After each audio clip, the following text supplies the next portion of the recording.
الحمد لله وحده والصلاة والسلام على من لا نبي بعده. أعوذ بالله من الشيطان الرجيم. وكذلك أوحينا إليك قرآنا عربي لتنذر أم القرى ومن حولها وتنذر يوم الجمع لا ريب فيه فريق في الجنة وفريق في السعير. سبحانك لا علم لنا إلا ما علمتنا إنك أنت العليم الحكيم. رب اشرح لي صدري ويسر لي أمري واحلل عقدة من لساني يفقه قولي واجعل لي وزيرا من أهلي رب زدني علما وارزقني فهما. ثم أما بعد، گرامی قدر بھائیوں، بہنوں اور پیارے بچوں، جناب رسول اللہ صلی اللہ علیہ وسلم سے فرمایا جا رہا ہے كذلك اوحینا الیک قرآنا عربیا، جس طرح دیگر کتب ہم نے نازل فرمائے تھے اور ہر قوم کو اس کی زبان میں کتاب دی، پیغمبر ان میں مبعوث فرمایا. اور اگر دیکھا جائے مثلا مشہور ترین سلسلہ نبیوں کا بنی اسرائیل میں ہے، تو بنی اسرائیل کی اپنی زبان میں اللہ نے اپنے کلام نازل فرما دیے، تورات، انجیل، زبور اور دیگر جو بھی اللہ کے احکامات آئے ان رسولوں پر، وہ سب انہی زبان میں آئے، ان لوگوں کے لیے آئے. اور فرمایا اوحینا الیک قرآنا عربیا، تو پھر آپ کی طرف ہم نے نازل فرما دی قرآن عربی زبان میں، کیونکہ آپ عرب ہیں اور جس قوم سے آپ اللہ کی بات آغاز فرماتے ہیں وہ قوم بھی عرب ہے. اس قوم کو اللہ رب العزت نے چن لیا ہے دنیا کی سیادت و قیادت کے لیے. صدیاں بیت جائیں، ہزاروں سال بیت جائیں، کم بیش جتنے بھی ہوں، کلمہ لا الہ الا اللہ کے ساتھ محمد الرسول اللہ ہی لگے گا. محمد بن عبد اللہ بن عبد المطلب المکی القریشی، جو مکہ کے ہیں، مکہ مکرمہ کے پیدا شدہ اور پرورش یافتہ، اور اس قوم کا ایک فرد جس کو اللہ نے مکہ مکرمہ میں پیدا فرمایا اور پالا اور جگہ دی اور حیثیت دی. بلکہ اس قوم کو اللہ نے اپنے نبیوں کا وارث بنا دیا. سیدنا ابراہیم علیہ السلام کی تعمیر فرمودہ بیت اللہ کے اللہ نے ان کو مجاور بنا دیا. تو قرآن بھی عربی زبان میں، اور یہ کیوں؟ لِتُنذِرَ أُمَّ الْقُرَى وَمَنْ حَوْلَهَا،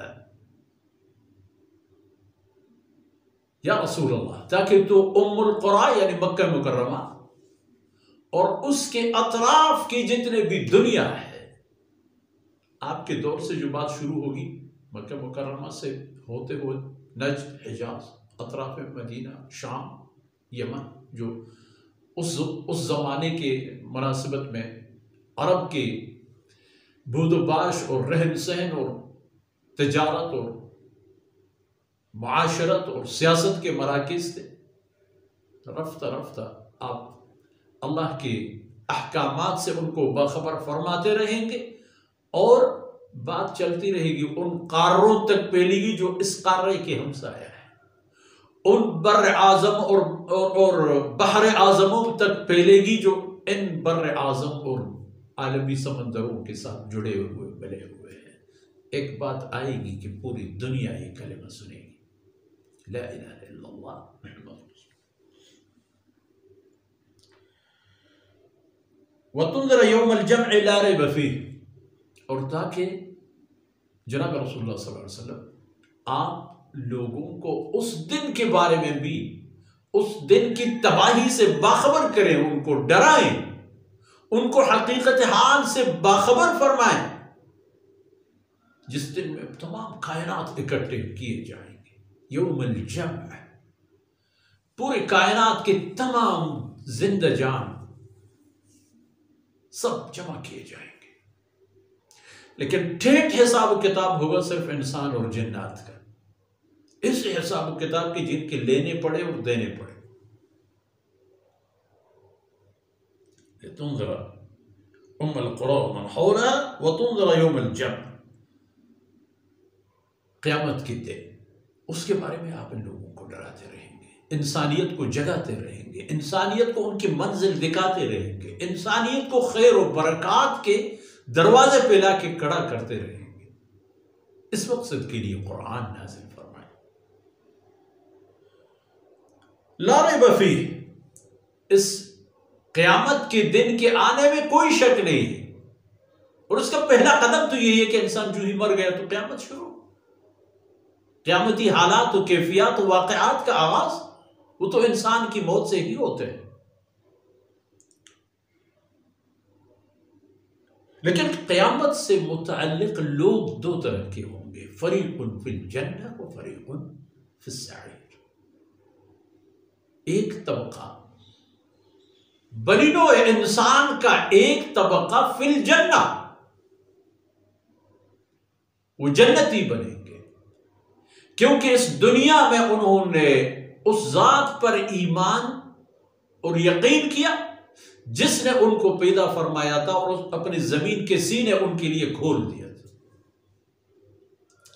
زمین کے پیٹھ پر اللہ رب العزت نے ان کو بسایا تھا،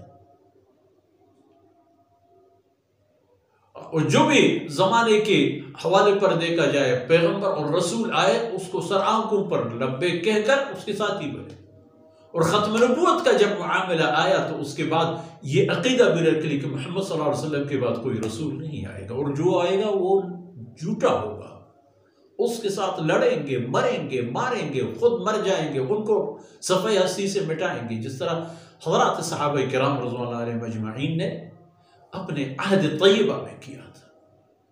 مسیلمہ کذاب کے حوادث جا کے پڑھو۔ امت نے ہمیشہ اس سلسلے کو برقرار رکھا، قادیانیوں سے جا کے پوچھ لو۔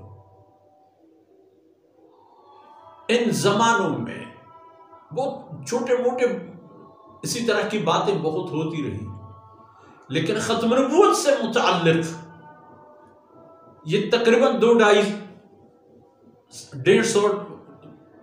200 کے لگ بھگ کم و بیش عصر و زمانوں میں جو سلسلہ قادیانیت کے نام سے شروع ہوا وہ بالکل مسیلمہ کذاب کے فتنے سے کم نہیں تھا، کیونکہ ارتباطات کا زمانہ تھا، بڑی ظالم سلطنتیں، دشمن سلطنتیں ان کی سرپرستی کر رہی تھی اور کر رہے ہیں اب بھی، لیکن کیا حاصل کیا امت نے قادیانیت کا؟ ان کے گھر تک پہنچ لے، ان کی دل ان کے سینے سے چیر پاڑ کر ان کو صفحہ ہستی سے مٹا رہے ہیں الحمدللہ۔ تو یہ ہے کہ فریق فی الجنہ، جو محمد رسول اللہ صلی اللہ علیہ وسلم کو مانیں گے، اللہ کے آخری رسول اور رسولوں کے جو اس سے پہلے ہیں ان کے راستے پر ہوں گے، وہ فی الجنہ۔ اور جو لوگ انبیاء علیہ السلام کے رستوں سے ہٹ کر کوئی اور راستہ تلاش کریں گے اور محمد رسول اللہ صلی اللہ علیہ وسلم پر ایمان نہیں لائیں گے، ختم نبوت پر یقین نہیں کریں گے، فی السعیر، ان کی جگہ جہنم۔ تو جنت اور جہنم کا فیصلہ اب محمد رسول اللہ کا کلمہ ہے، یاد رکھیے۔ پچھلی امتوں میں جو باتیں ہوئی وہ ان امتوں کے انبیاء علیہ السلام تک تھی، اور اب ان حضرت صلی اللہ علیہ وسلم کے بعد کلمہ لا الہ الا اللہ محمد الرسول اللہ معیار ہے، دنیا میں بھی اور آخرت میں بھی۔ تو اس لیے فریق فی الجنہ و فریق فی السعیر، کلمہ لا الہ الا اللہ محمد رسول اللہ کو لینے اور اس کو لے کر چلنے والے جنتی ہیں، یقین کیجئے، اور اس سے منحرف اور دور رہنے والا جہنمی ہے، اس پر ایمان رکھ لیجئے۔ ان معروضات کے ساتھ ہی آج کی باتیں اختتام پذیر ہوتی ہیں۔ اللہ رب العزت کوتاہیوں سے درگزر فرمائے۔ وصلی اللہ علی نبینا محمد وعلی آلہ وصحبہ اجمعین۔